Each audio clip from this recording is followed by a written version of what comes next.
The massive alien ship appeared on a quiet Tuesday morning, positioning itself directly above the United Nations building in New York. Its dark metal hull blocked out the sun, casting an ominous shadow over the city that never sleeps. For once, New York fell silent. Inside the UN's main conference room, world leaders and military officials gathered hastily around the large oval table. The room buzzed with nervous energy as they waited for their first face-to-face meeting with alien life. Security teams stood at attention, their hands never far from their weapons. At exactly noon, the alien delegation arrived. The Dominion commander stood tall, nearly 8 feet in height, with gray-blue skin that seemed to shimmer under the fluorescent lights. 4 armed guards flanked him, their biomechanical armor making soft whirring sounds as they moved. "People of Earth," the commander spoke through a translator device attached to his throat. "I am High Commander Rex of the Dominion Fleet. We have watched your planet for some time now." His 4 eyes blinked in an unsettling pattern as he surveyed the room. The UN Secretary-General stepped forward, maintaining his composure despite the unusual situation. "We welcome you to Earth, Commander Rex. I hope we can establish peaceful relations between our peoples." The alien commander made a sound that might have been a laugh, but it came out more like grinding metal. "Peaceful, after what we have observed. Your species is far too dangerous for that." Confused glances passed between the human delegates. The American president leaned forward in his chair. "Dangerous? We haven't even developed reliable interstellar travel yet." "Do not play innocent," Commander Rex growled. "We have seen your ultimate weapons, the beasts you have engineered for war. Your mastery of biological warfare it is impressive, if disturbing." The room fell silent again, but this time out of pure confusion. The Chinese representative spoke up. "I believe there must be some misunderstanding. We have no biological weapons program of that scale." Commander Rex pulled out a small device, pressing a button that projected a holographic image in the center of the room. "Observe your own surveillance footage." The humans leaned forward, expecting to see something terrifying. Instead, they saw a park in London. People were walking along paths, children played on swings, and several people were walking their dogs. There, the commander pointed dramatically at a man throwing a tennis ball for his German shepherd. "Look at how they train their war beasts. The precision, the coordination." Another image showed a woman jogging with her husky. "See how they condition both beast and handler for enhanced endurance." The Japanese delegate covered his mouth, trying desperately not to laugh. The German representative wasn't so successful, letting out a small snort before composing himself. "And this." The commander showed footage of a police K-9 unit training. "Your elite warriors, specially bonded with enhanced attack beasts. We have seen how these creatures can track targets for miles, take down your strongest warriors in training, and show unquestioning loyalty to their handlers." The UN Secretary-General cleared his throat, trying to find the most diplomatic way to explain. "Commander Rex, I believe there's been a significant misunderstanding. Those aren't weapons. They're dogs. They're our pets, our companions." "Pets." The alien commander's translator seemed to struggle with the word. "You expect us to believe you keep these efficient killing machines as companions?" "Well, yes," the British representative added. "We domesticated them thousands of years ago. They help us hunt, herd livestock, and mostly just keep us company. They're rather friendly, actually." Commander Rex slammed his hand on the table, making everyone jump. "Enough lies. We have seen their capabilities, their enhanced senses, their speed, their strength. You have engineered the perfect biological weapons, and you keep them in your homes, waiting to unleash them. Would you like to meet one?" The American representative offered suddenly. "We could arrange a demonstration." The commander's 4 eyes blinked rapidly. "You would willingly reveal your weapons capabilities?" "Absolutely," the Secretary-General agreed, catching on to the idea. "In fact, I believe we have a therapy dog program right here in the building. We could have one brought up right now." Commander Rex straightened up, his armor plates shifting. Very well. Show us your beast. But be warned, any aggressive action will be met with immediate retaliation from our fleet. As one of the aides left to fetch the dog, the human delegates tried their best to maintain serious expressions. This first contact was certainly not going as anyone had expected, but it was about to get even more interesting. To be continued. 5 minutes later, the conference room door opened. A small golden retriever named Max trotted in, his tail wagging happily. His handler, Tom, walked beside him, holding a loose leash. The dog wore a bright blue vest with "Therapy Dog" written on it. The reaction was immediate and dramatic. The alien guards raised their weapons. Commander Rex jumped back, knocking over his chair, and all four of his eyes widened in what could only be described as terror. "You dare bring an unleashed beast into these negotiations?" Rex shouted, his translator crackling with the volume of his voice. Max, completely unaware of the panic he was causing, sat down and tilted his head at the strange new people. His tongue lolled out in a friendly doggy smile. "It's okay," Tom said calmly. "Max here is one of our gentlest therapy dogs. He visits sick children in hospitals." The commander's head snapped toward the Secretary General. "You expose your vulnerable young to these creatures. What kind of species are you?" As if to answer the question, Max gave a small woof and lay down, rolling onto his back to show his belly. His tail continued to wag, thumping against the carpet. The alien guards exchanged confused looks. Their weapons remained raised, but uncertainty showed in their postures. "This is what we were trying to explain," the Secretary General said gently. "Dogs are our friends. They've lived alongside humans for thousands of years. Max here is trained to comfort people who are scared or sad."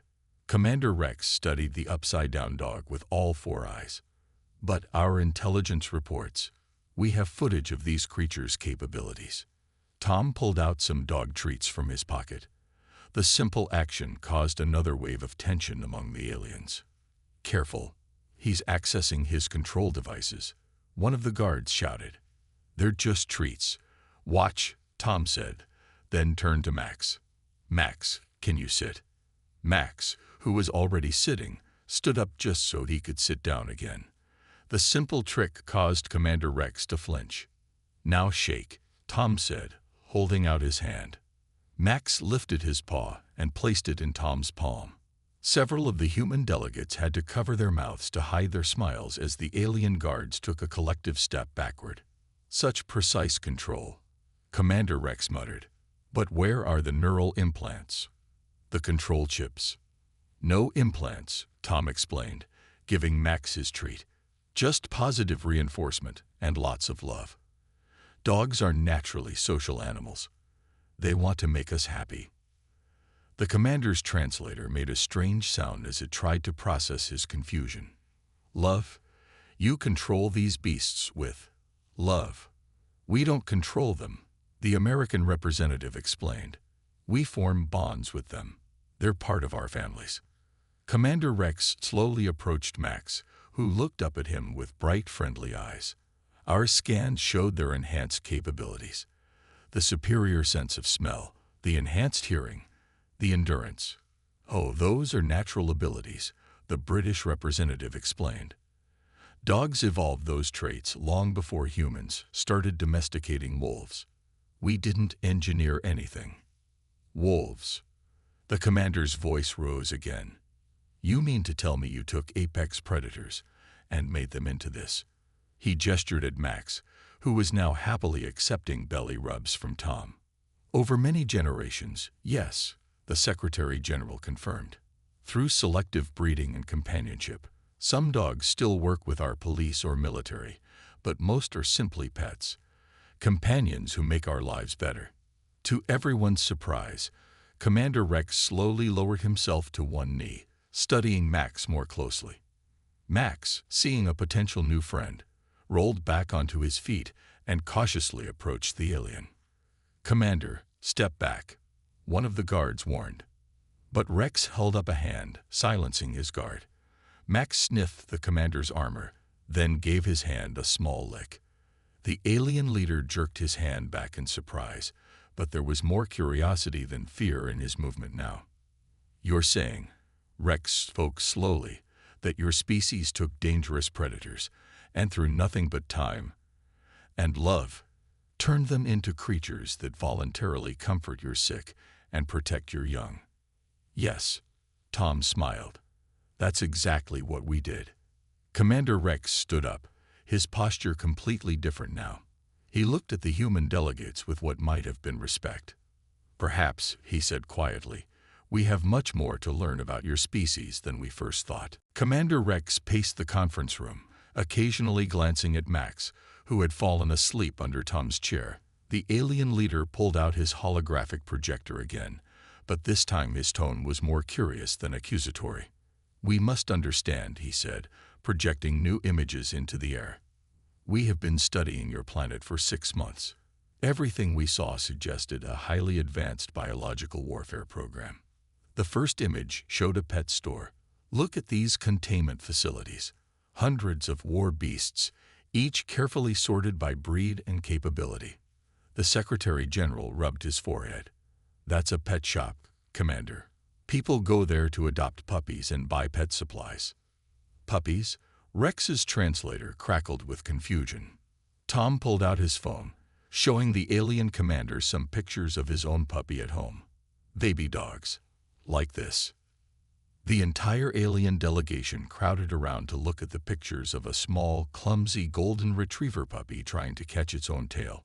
One of the guards made a sound that might have been a suppressed laugh, then quickly straightened up when others looked at him.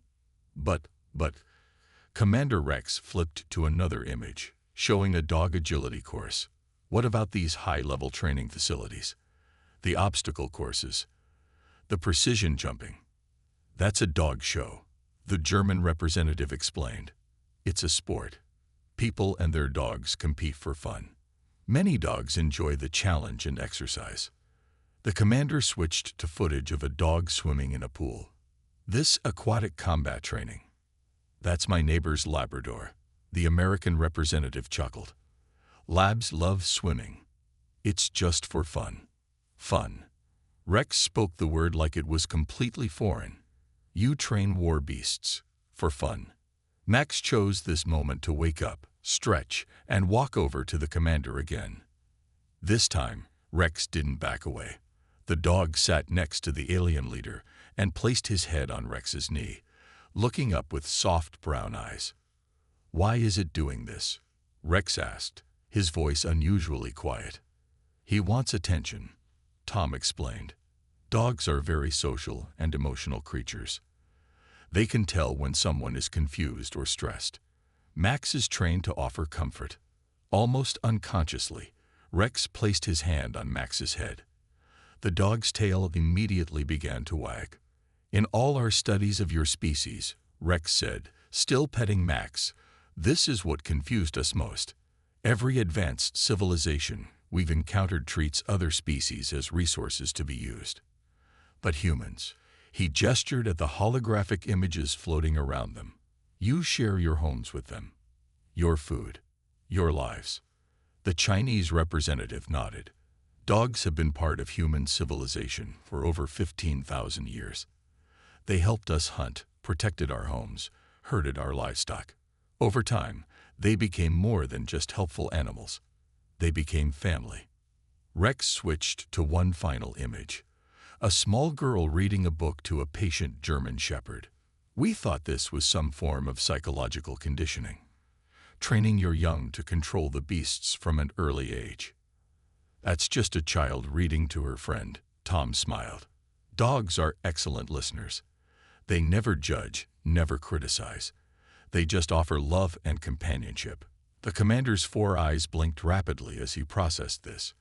Max, sensing the alien's continued confusion, stood up and pressed his whole body against Rex's leg in a classic dog hug.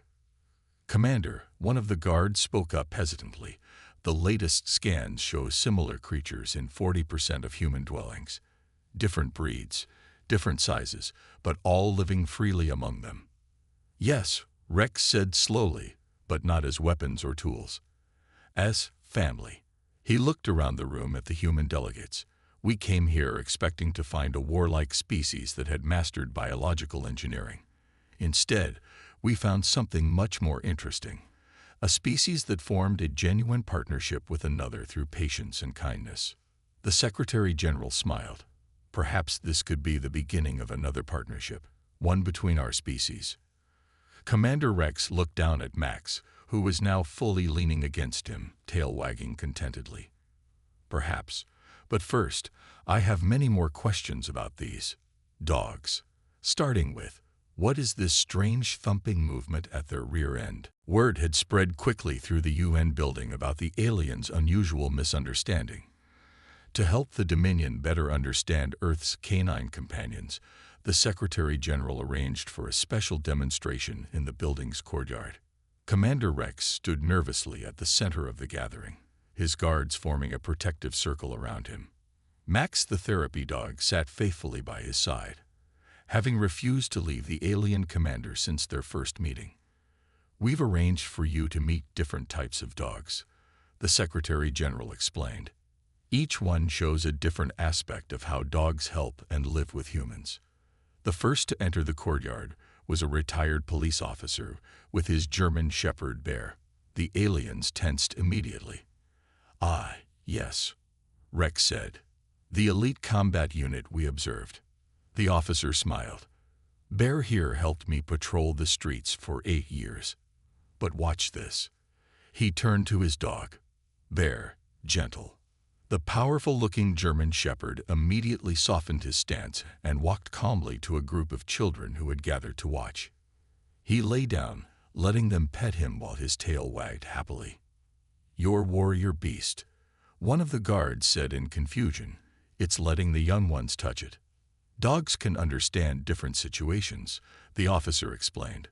"Bear knows when he needs to be alert and when he can relax.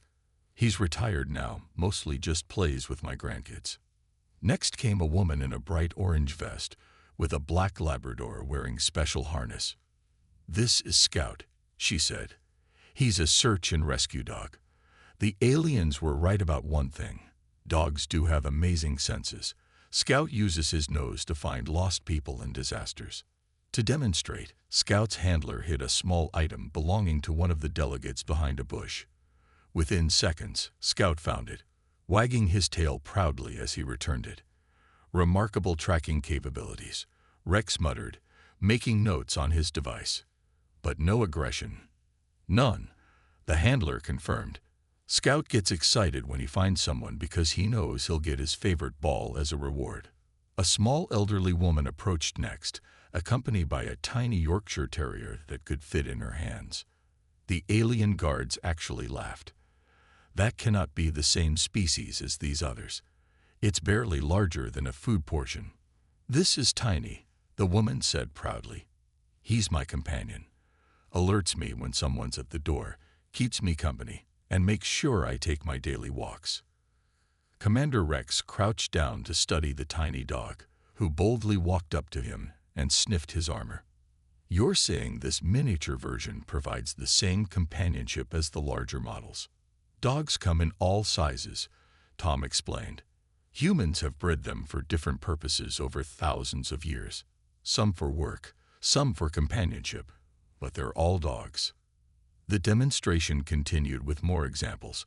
A border collie showing off its herding skills with some training dummies, a gentle Saint Bernard that children used as a pillow, and a mixed-breed rescue dog that performed amazing tricks. As they watched each demonstration, Rex's questions began to change. Instead of asking about combat capabilities and training protocols, he wanted to know about care, emotional bonds, and what made each dog unique. "There's something we still don't understand," Rex said finally, absently scratching Max behind the ears. "Our scans showed these creatures in your homes, but also in your entertainment, your art, your literature. You don't just keep them, you celebrate them. Because dogs make us better," the Secretary General explained. "They teach us about loyalty, love, and living in the moment. They accept us without judgment and love us without condition. In many ways, They show us the best parts of ourselves. Rex looked down at Max, who had fallen asleep leaning against his leg again. "We came to Earth expecting to find weapons," he said quietly. "Instead, we found teachers." One of the guards stepped forward hesitantly. "Commander, is it true what the humans say? That anyone can have one of these dogs?" Rex turned to the Secretary General with what might have been the alien equivalent of a smile. "I believe our diplomatic mission may need to be extended. There is clearly much more to learn about humanity's relationship with these remarkable creatures." The day after the demonstrations, Commander Rex requested a special meeting. This time, the setting was less formal. A sunny room in the UN building with comfortable chairs and large windows. Max, who had become the unofficial ambassador between species, dozed in a patch of sunlight. "Show me," Rex said, placing his data tablet on the table, "how this partnership began." The Secretary General nodded to Dr. Wilson, an expert in canine evolution who had been called in for this purpose. The doctor pulled up images on a large screen. "It started with wolves," Dr. Wilson explained, showing an image of ancient wolves. "About 15,000 years ago, some braver wolves started following human hunting camps, eating leftover food.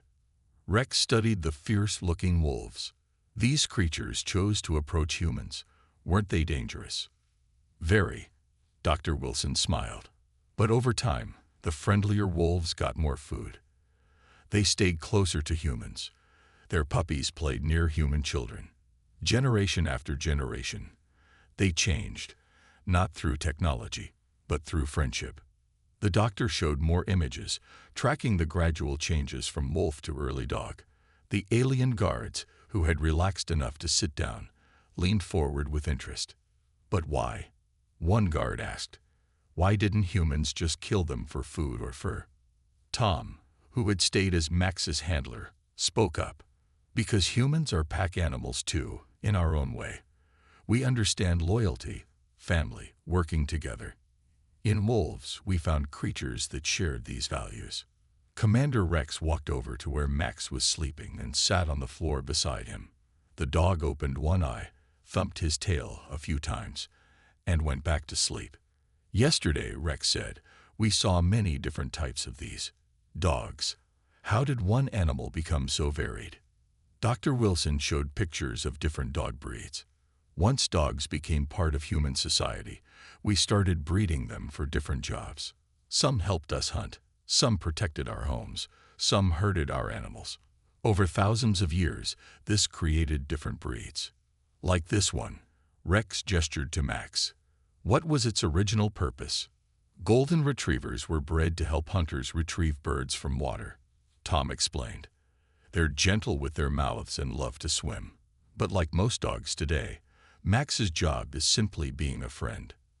One of the guards had pulled up his own data. "Commander, our scans show something interesting. When humans interact with these creatures, their brains release the same chemicals as when they interact with their own young.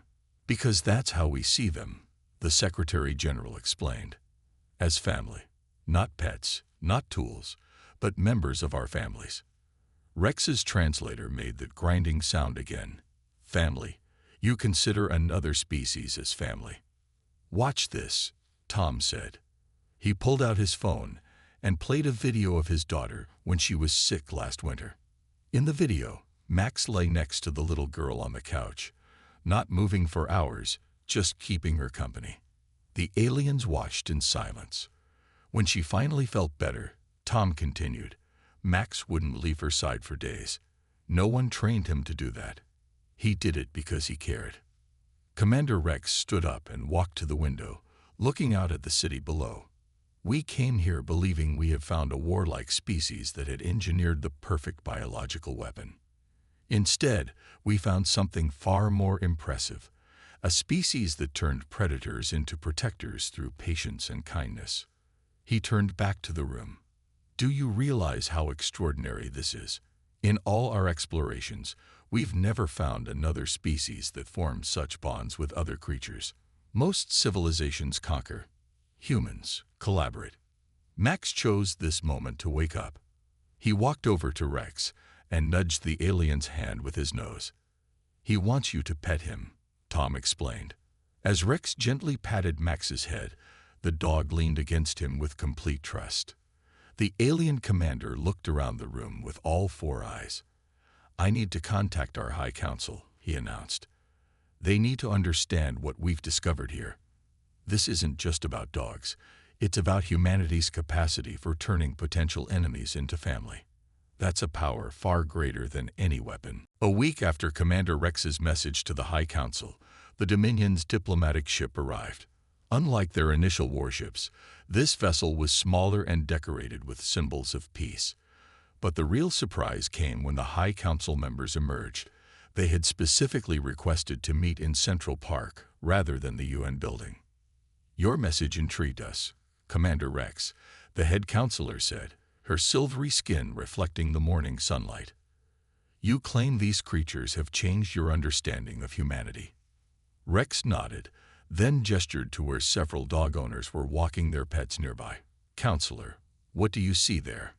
"Humans with their war." She stopped herself, then corrected, "with their dogs." "Exactly," Rex smiled, an expression he'd learned from the humans.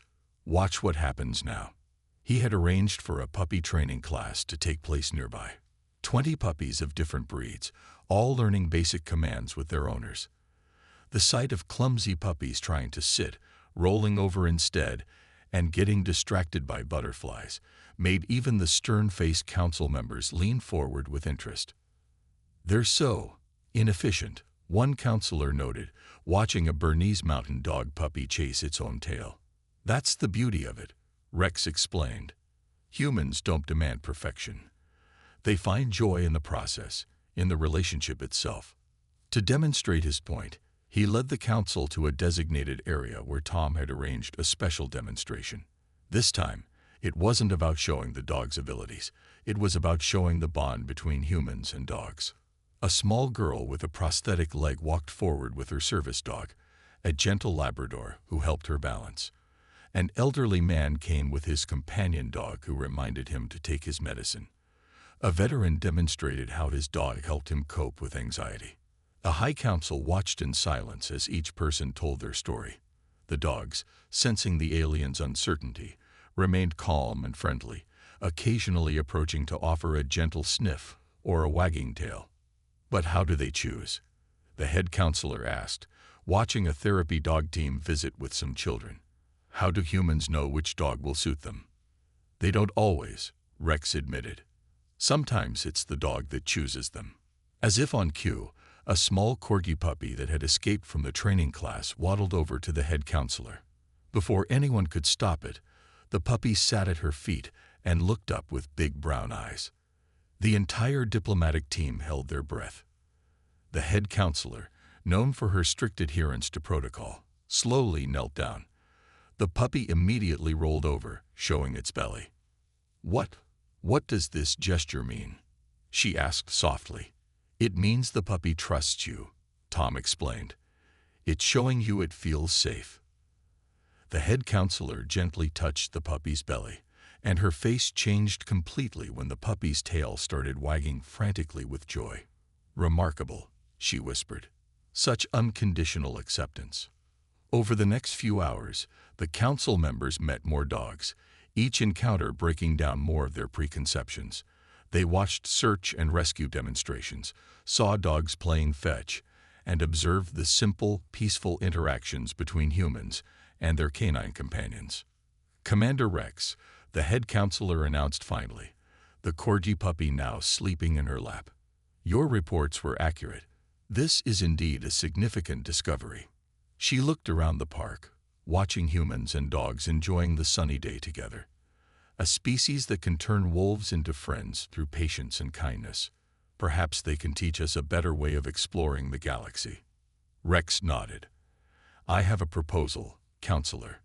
Instead of our usual diplomatic protocols, I suggest we establish an exchange program.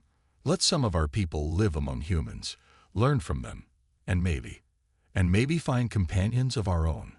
The head counselor finished, gently petting the sleeping puppy. "Exactly."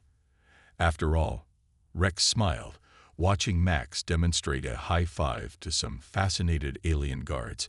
If humanity can bridge the gap between species so beautifully, imagine what we could learn from them.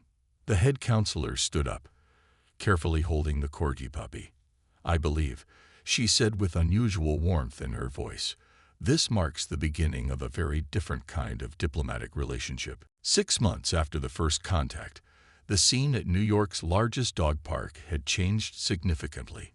Among the usual crowd of human dog owners, several tall, blue-skinned figures could be seen walking their own canine companions. Commander Rex sat on a bench beside Tom, watching Max and his own newly adopted dog play together. Rex's companion was a rescued mixed-breed dog named Star, who had chosen him during his first visit to an animal shelter. I still can't believe how much has changed, Rex said, watching Star roll in the grass with Max. 6 months ago, we thought these creatures were weapons of war. Now half our diplomatic team has adopted their own dogs. Tom smiled, looking around the park. The head counselor was there too, walking her corgi, now much bigger but still as playful, and explaining dog care to a group of newly arrived alien diplomats. The corgi wore a small vest that read Intergalactic Friendship Ambassador. How's the adoption program going? Tom asked. Rex checked his data tablet. We've successfully placed over 300 dogs with Dominion families. The shelter dogs seem especially good at helping our people understand emotions. He paused, watching Star bring him a ball. Though we did have that incident with the squirrels last week. Tom laughed, remembering how a group of alien diplomats had panicked when their dogs suddenly started chasing squirrels in the park. They had thought their gentle companions had reverted to deadly hunters until someone explained that chasing squirrels was just something dogs did for fun.